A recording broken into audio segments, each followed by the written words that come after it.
Je quitte Castres et je vous filme ici un monument aux morts assez solennel avec une urne et tous les noms des morts et disparus durant la Première Guerre mondiale.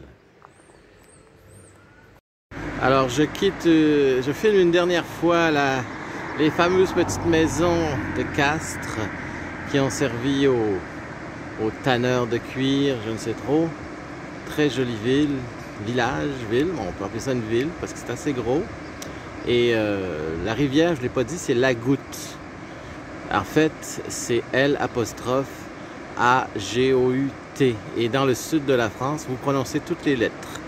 Donc, c'est pas Lagou, mais la Goutte. Alors, pour la première fois depuis plus d'une semaine, j'ai partagé mon gîte avec un Espagnol. On était deux dans le gîte de Castres. Très sympathique, Eduardo. C'est un grand voyageur de Barcelone. Lui, c'est un Espagnol de Barcelone. Et il parle 5 langues. Parce qu'il a voyagé dans beaucoup de pays. Il parle l'espagnol, évidemment, le français très bien. Je l'ai félicité. Il parle l'anglais, évidemment, la langue du voyageur. Il parle le russe. Alors, il a voyagé beaucoup en Russie. Il a traversé un peu partout dans la Russie. Et le grec. Alors, c'est un multilingue aguerri. Et c'était très agréable de parler avec lui de voyage. Une petite anecdote sur son voyage en Russie. Ils sont tellement sur les dents, les Russes. Ça devait être avant l'invasion de l'Ukraine, j'espère. En tout cas, ils sont tellement sur les dents. Il s'est ramassé à un moment donné dans un cachot. C'est tellement militarisé. Il soupçonne de tout et de rien en Russie. Et c'est ça, il s'est ramassé dans un cachot. Bon, il n'est pas resté longtemps, mais quand même. C'est toute une expérience que je ne voudrais pas vivre. Je pars vers Viviers-les-Montagnes à 10 km 5 pour un temps de marche de 2h40.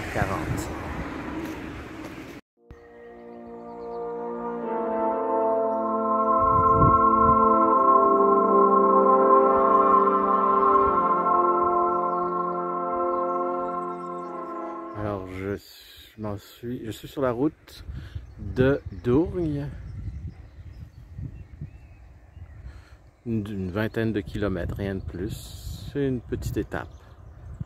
Et comme je vous ai dit, j'ai une petite surprise à la fin, un privilège si on veut.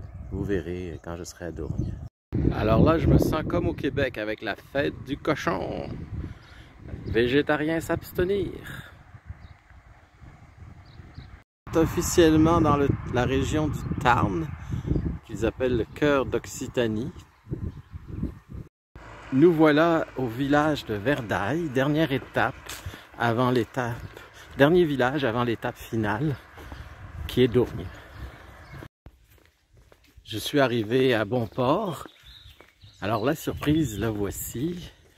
Et pour moi, comme je disais, c'est un privilège de vous partager ça en même temps. Alors, la surprise, la voici. Je suis à Ancalca, chemin de Dourgne. Et pourquoi Ancalca? C'est une abbaye. C'est l'abbaye d'Ancalca qui me reçoit ce soir. Voici l'abbaye d'Ancalca où je vais dormir. Je vais aller à l'accueil. Et ils reçoivent tous les pèlerins qui passent, donc à réserver sur leur site web. C'est très facile.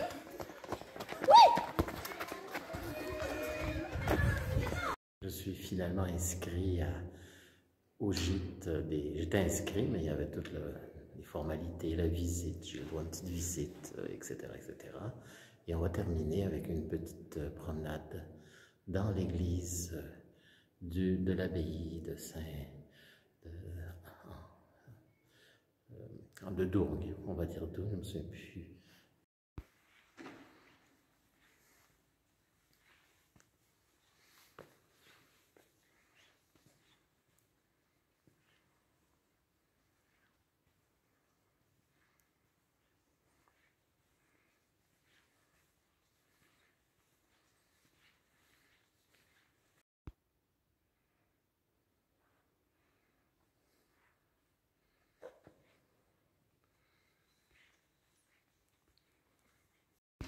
Voilà qui termine ma journée. Alors, je vous souhaite